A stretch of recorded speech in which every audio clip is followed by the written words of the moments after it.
Good morning. Been spending a lot of time in the yard recently. As spring is coming, there's a lot to do. And I noticed something at the neighbor's tree, and I want to show this to you.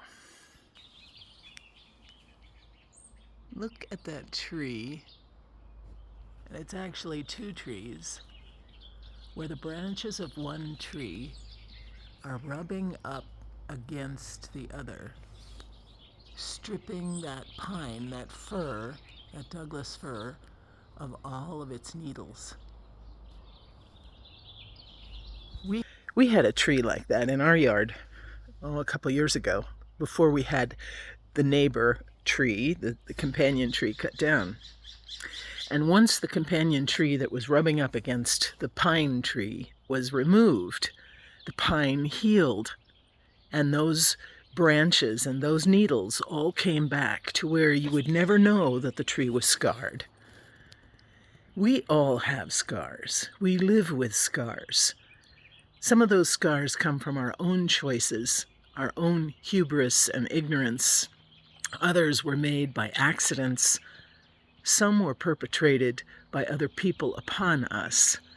And we carry them as a witness to the incidents of our lives. They're fascinating, really. If we're looking for perfection, we might want to have surgery or cover them up with makeup or maybe even a tattoo that would hide the scar. But truly, I think there is something beautiful about scarring in many ways. Not what brought the scar to us, but what it tells about our story, about who we are and where we've been. Many scars that we carry, that people around us carry, are invisible. We don't see them. We carry these scars. Nobody knows. And we go forward in our lives, and we wonder, how is it that life can continue around us when we carry these scars so deeply in our body and often on our heart and soul? If we believe that Jesus is present in every person in this world, every human being that God has ever created, if we believe that God resides there within them, then we can say with confidence that Jesus also was scarred. We know that from his own journey here on earth. He was scarred because of his torturous death, but he also carried the wounds of so many other people with him. So if God is within each person, then we can say with confidence that Jesus has been scarred in every possible way known to man. In every way that one human being perpetrates disaster and travesty and pain upon another, Jesus has felt that, carries that scar. Every possible way that human beings have harmed one another, Jesus knows that pain.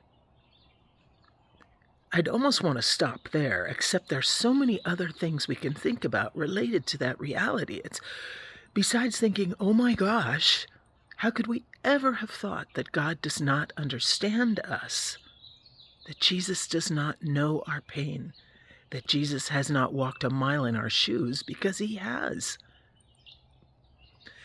Sometimes I wonder about the resurrection, the scars that we carry. When we think about Jesus' own resurrection, when he came back into the upper room, why did he come back? Did he come back just to tell them not to be afraid?